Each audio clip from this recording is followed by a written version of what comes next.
Yes, friends, that whistle is your signal for the signal oil program, The Whistler. The mystery program that is unique among all mystery programs. Because you know who's guilty. You see his every move. You know his complete plan. Yet the final curtain always brings a startling surprise. In the signal oil program, The Whistler.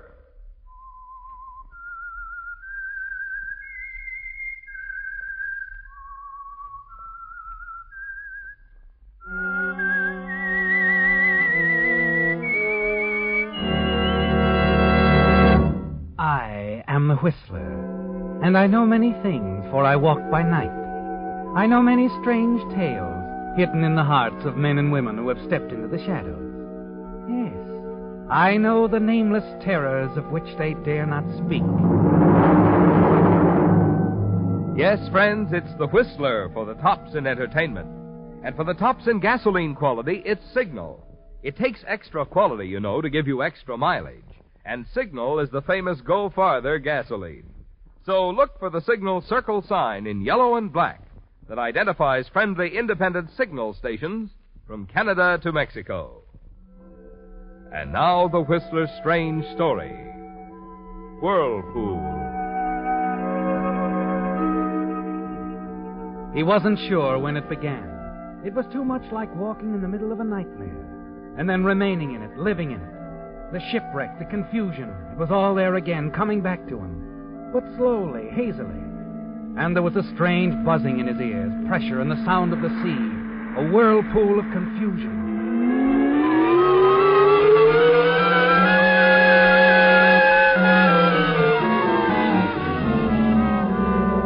And then, gradually, out of the whirlpool, voices, dimly, faintly at first, but voices growing, coming closer and closer. Is he coming around? He'll be all right, Captain. It's the shock, his exhaustion.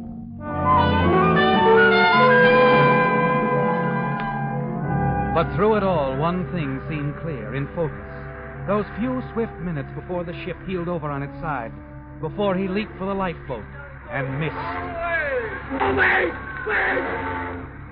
There was a girl, yes, a girl, standing in the companionway just outside her cabin. He remembered her face, her fair skin, her clear eyes, wild as he shouted at her frantically. Hey, don't stand there. Get up to the deck, the lifeboats. Boats?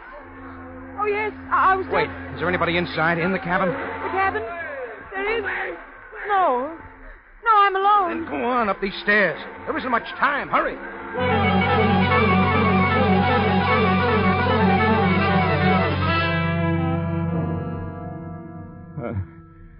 Much time.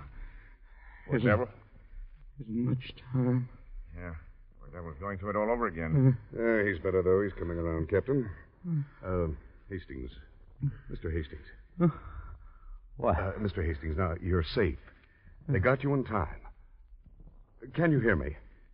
I'm the ship's doctor. You're on board the SS Araguan, bound for Singapore.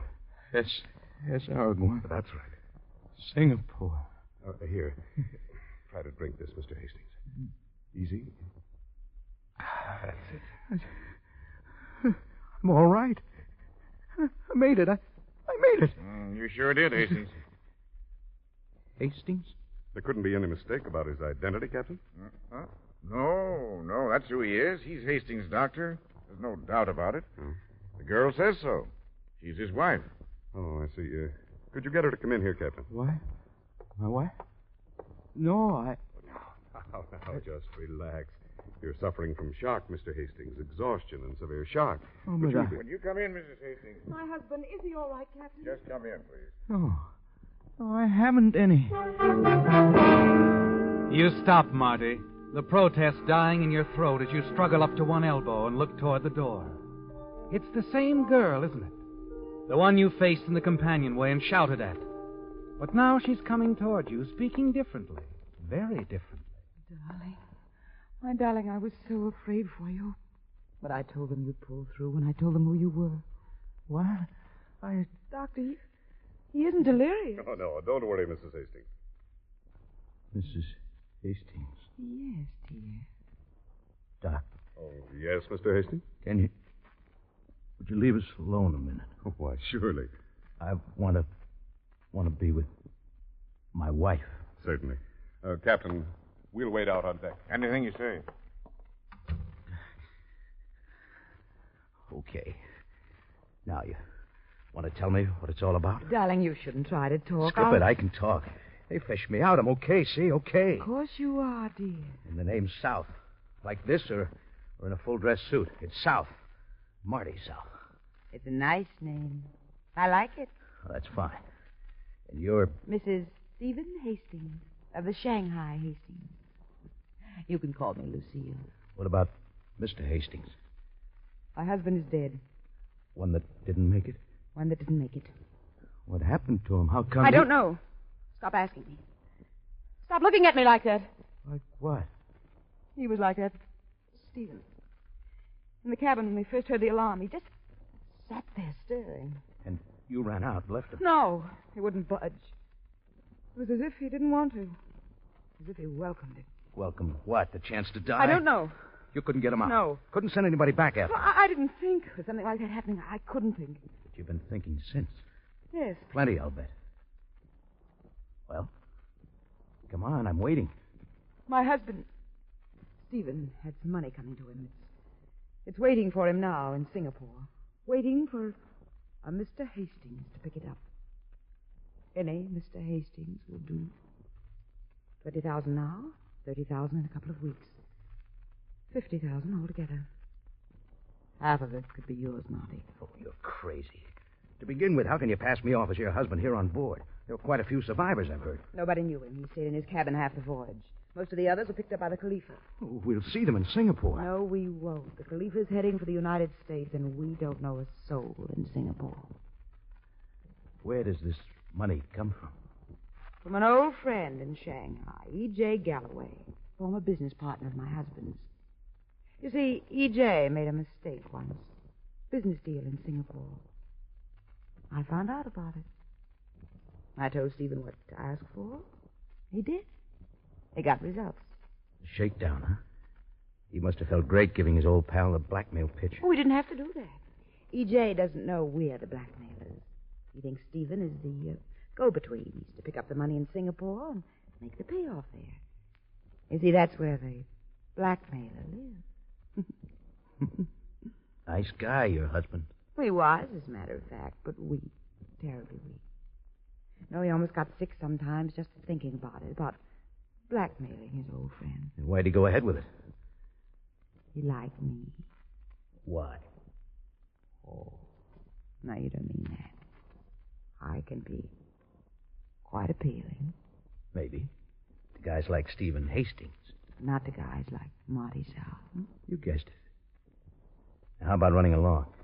All right. Oh, wait a minute. Yes? That boat, when it was sinking, did somebody come up to you, ask if there was anybody else in the cabin? I don't remember. With excitement, you know. Yeah, I know. Okay. That's all for now? That's all for any time. We'll see. If you get lonesome for me, darling, Stephen, just tell the doctor.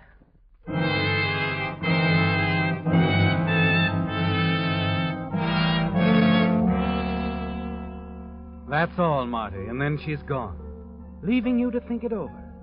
But you know her kind. Lucille is a man-trap, and you figure she'll be back soon to try to help you make up your mind. But that's where you make a mistake, isn't it, Marty? Because she doesn't come back. Not in a few hours, not even that night. She just leaves you alone. And the next morning you can hear her outside asking about you. How is he, Doctor? He's much better. Oh, I'm so glad, but I think I'll just let him rest. Yes, Marty. She lets you rest and think. At first, you find yourself strangely curious. Then you think some more, and you don't say anything else to them about not being her husband, Stephen Hastings. Then a half a day out of Singapore, you can't stand it anymore. You call the doctor and send for her. Dear, you're sitting up. How wonderful. I'm doing better than that. I'm pacing the floor. Oh? And don't look as if you don't know why, Lucille. Oh. It's Lucille now. How nice when you say it. Don't you want to know what I've decided? I know. Yeah? You like money, Marty. You know? I think you like me. A little? Hmm? You hit it with the first part. But get this. I know what I'm going into. It includes you only because you're necessary to my immediate prosperity. I'm very necessary, darling. So is your having a husband, Stephen. Okay, I'll keep him alive for a while. Darling, I knew you would.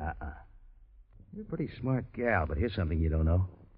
Your husband made a big mistake when he fell in love with you. I'm not going to make the same mistake. I can't afford to. Oh? I never let love interfere with my plans. It's bad business.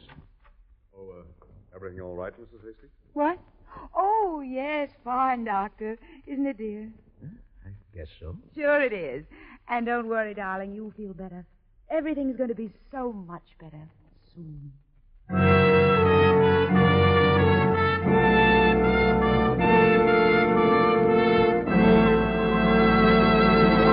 With the prologue of Whirlpool, the Signal Oil Company brings you another strange story by The Whistler. But now, since this is only our second broadcast at this new Sunday evening time, I have a message especially for you new friends of The Whistler. If you've lived out west any length of time, you know that Signal is known from Canada to Mexico as the Go Farther gasoline.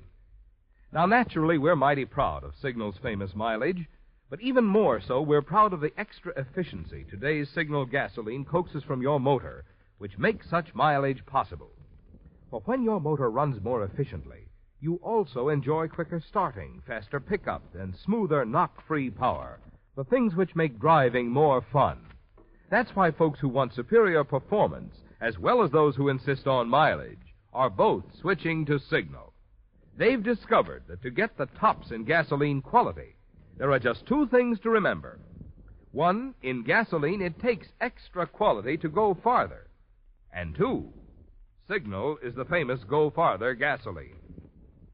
Now, back to the Whistler.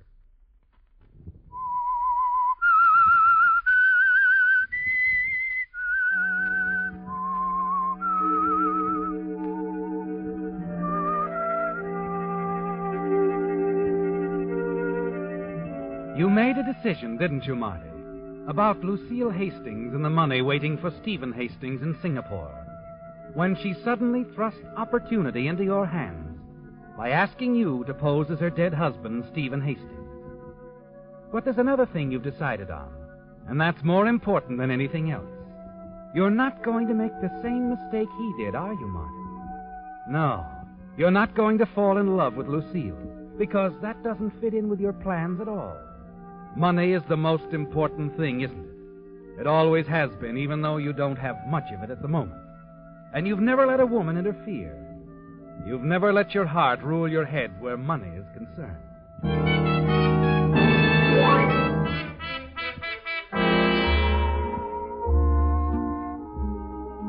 The next night in Singapore, the two of you move easily around the dance floor of the Port Plaza Hotel. A devoted married couple, Mr. and Mrs. Stephen Hastings.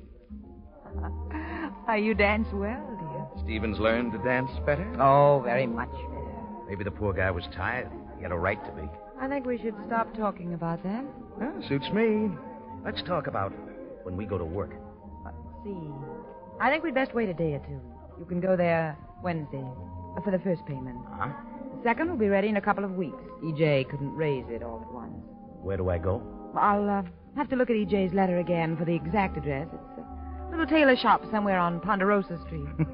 You don't have to look again. Not with that memory. It's a tailor shop. Why Wednesday? No reason. I just think it's best. All right? Maybe it is. Maybe it isn't. I don't get all this mystery. There isn't any mystery, I told you. If Galloway stood still for a 50-grand shakedown, why didn't he just give it to you or send it to you direct? Why all this movie stuff? This was my idea, not E.J.'s. You see, in case E.J. couldn't raise the money or changed his mind or decided to talk with the authorities, I thought it would be much better for me if I were far away. With me for the fall guy if anything goes wrong here. Nothing can go wrong here.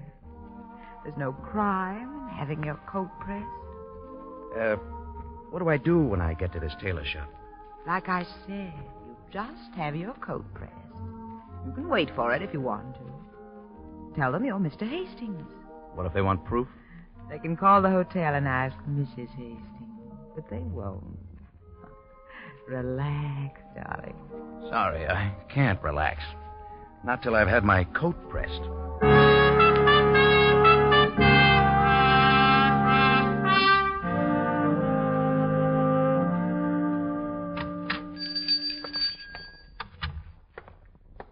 Good morning, sir. I want to get this coat pressed. I'll wait. Oh, the name's Hastings. Oh, yes. And you're staying... The Port Plaza. Why? Nothing, Mr. Hastings. Just curious. If you were going to call or anything, my wife isn't there. She stepped out. No, Mr. Hastings. The coat, please. I'll have it for you right away. Good.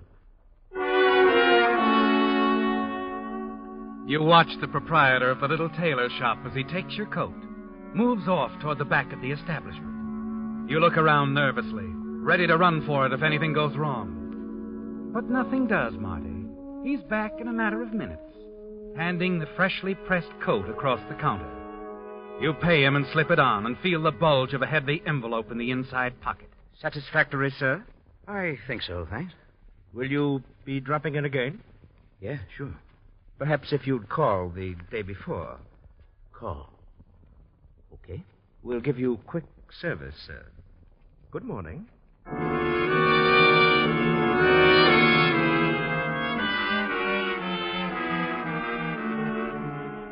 Half a block away, you open the envelope and look inside. It's there, Marty. $20,000 in crisp, unmarked bills. Half of it yours. The payoff, just as Lucille described it. You smile as you put it away, because you're thinking how easy it would be to quit right now. Walk out on Lucille, cold. But there's still another payoff. Another $30,000. It would be stupid of you to walk out now, wouldn't it? And then your pulse quickens and you glance back. There's someone following you, Marty. And you realize that Lucille is still thinking as fast as ever. That she's guessed that you might pick up the money a day earlier and not wait until Wednesday. You turn, hurry down the street on your way back to the hotel.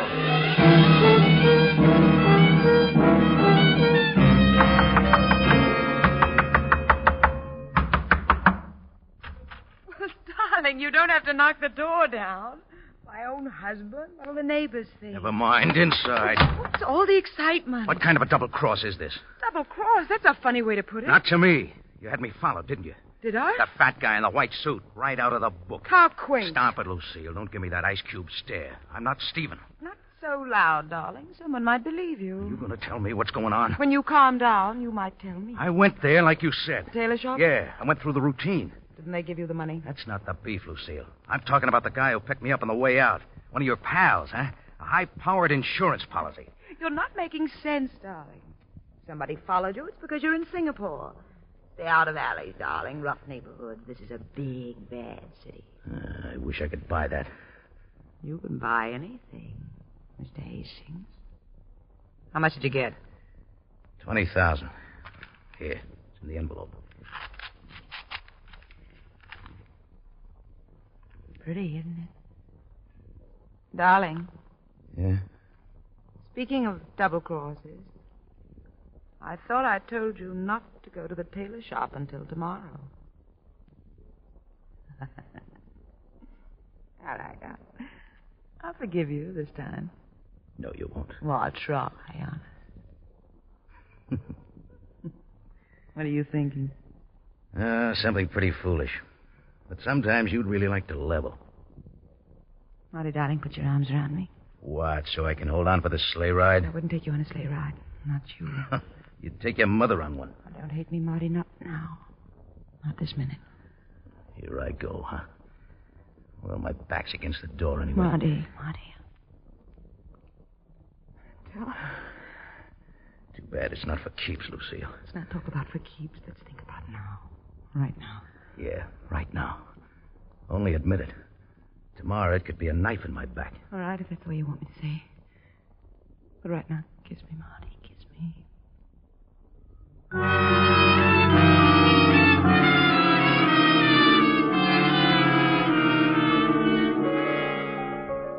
Your mind is spinning as you leave her, Marty. Go down to the cocktail bar for a drink, and then another one. In a way, it's like fighting up to the surface, isn't it? Trying to struggle out of the whirlpool that keeps pulling you down. You're afraid, aren't you, Marty? Because the one thing you've tried to guard against is happening. Slowly, surely, you're falling for her, and you know what it can mean.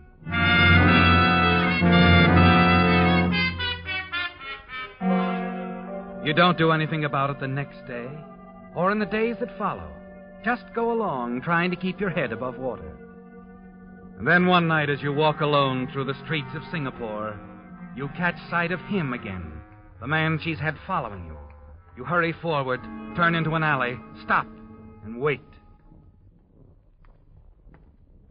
Here I am, mister. Hey, what do you want? What do you want? Hey, take it easy, Mr. Hastings. I just wanted to talk it over. Talk what over? The deal. I thought maybe you'd change your mind of the way you've been acting, avoiding me. Of course, this is a crazy setup. Huh? I naturally thought you were going to meet me when you got in last week to set it all up. Yeah, naturally, but... Well, I almost forgot what you looked like. You didn't know what I looked like. You never seen me before. You made a deal with a guy I work for, remember? I think you'd better keep talking, Mr. Gray's good enough, Mr. Gray. It might be. I don't blame you for being careful, Mr. Hastings. A screwy deal like this. But, how's it sound to you? You take your wife to the Red Angel Cafe tomorrow night. Just casual like, see? You have dinner with her. The last one. And then you stroll out on the terrace. The terrace? Yeah, nobody out there much. Just give me a chance to get lined up. And then light a cigarette. Match will give me a target. An easy one. Well, what do you know? Stephen. It hits you suddenly. Stephen Hastings, the weakling. He'd actually set up a plan to kill her at the end of the voyage. A plan that he was too weak to go through with. It's perfect, isn't it? You can get rid of Lucille tomorrow night, and a few days later you can drop around to the tailor shop, pick up the rest of the money, and leave town. But you're not sure that this is the way you want it to be. Not even for $50,000.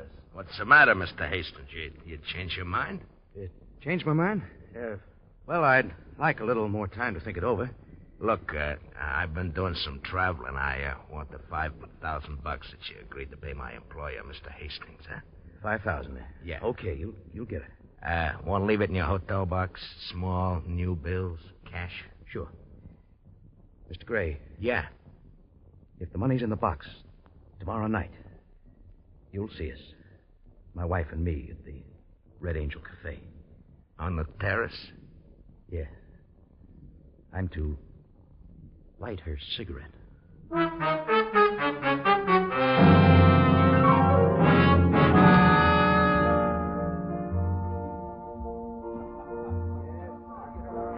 Darling, how did you know about this place? The Red Angel? Mm-hmm. Oh, I heard somebody mention it. Like it? Very much. And I like you for bringing me. Lucille, Oh. You want to talk? Come on. Where are we going? Out on the terrace. Oh, but... Okay, the terrace. You see the lights from the harbor. It's beautiful. Yeah. Marty, you were going to tell me something inside? Yeah, I was. I think I know what it is. You know, Marty, you're not like Stephen at all. You're anything but weak. Except when it comes to putting this sort of thing into words. Give me a cigarette, darling. What? I said, give me a cigarette. Anything wrong with that? No. Nothing wrong. Yeah, here you are. Thank you, Marty. You know, just the way you're looking now tells me something. You do love me, don't you? I don't know. Do I? Would you give me a light? Light? Sure. You're really beautiful, Lucille. Marty. You're something I'll never forget. Here. Here's your light. Thank you, darling.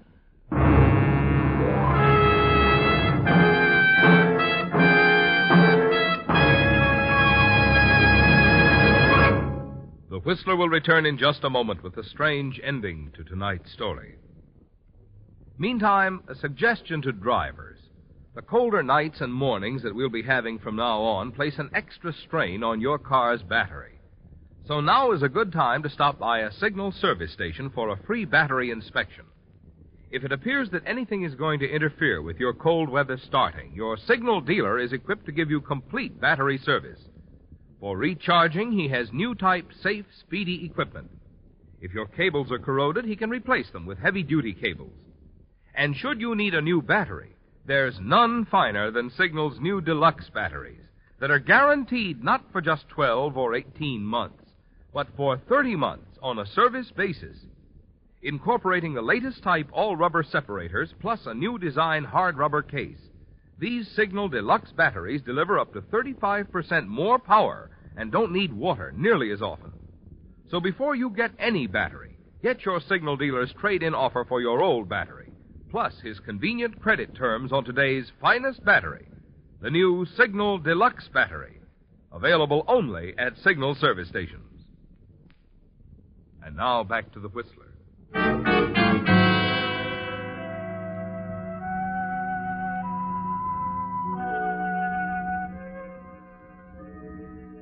It was like a whirlpool, the shipwreck, the swirling waters.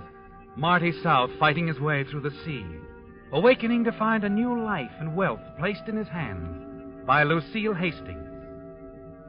But somehow in the police station at Singapore, that part of the story was of little concern as the arresting officers huddled around a man sitting under the glaring white light. Come on, Gray.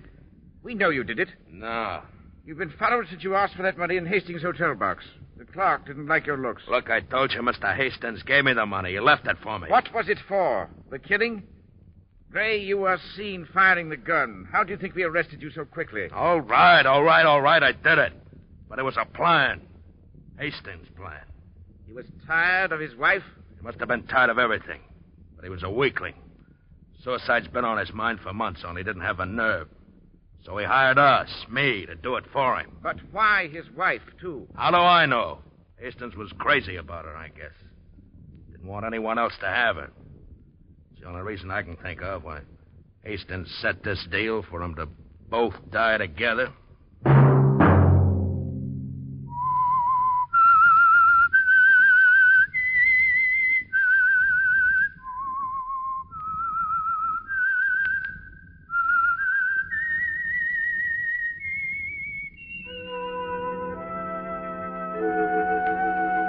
Let that whistle be your signal for the Signal Oil program, The Whistler, each Sunday night at the same time. Brought to you by the Signal Oil Company, marketers of Signal gasoline and motor oil and fine quality automotive accessories. Signal has asked me to remind you, to get the most driving pleasure, drive at sensible speeds, be courteous, and obey traffic regulations. It may save a life, possibly your own.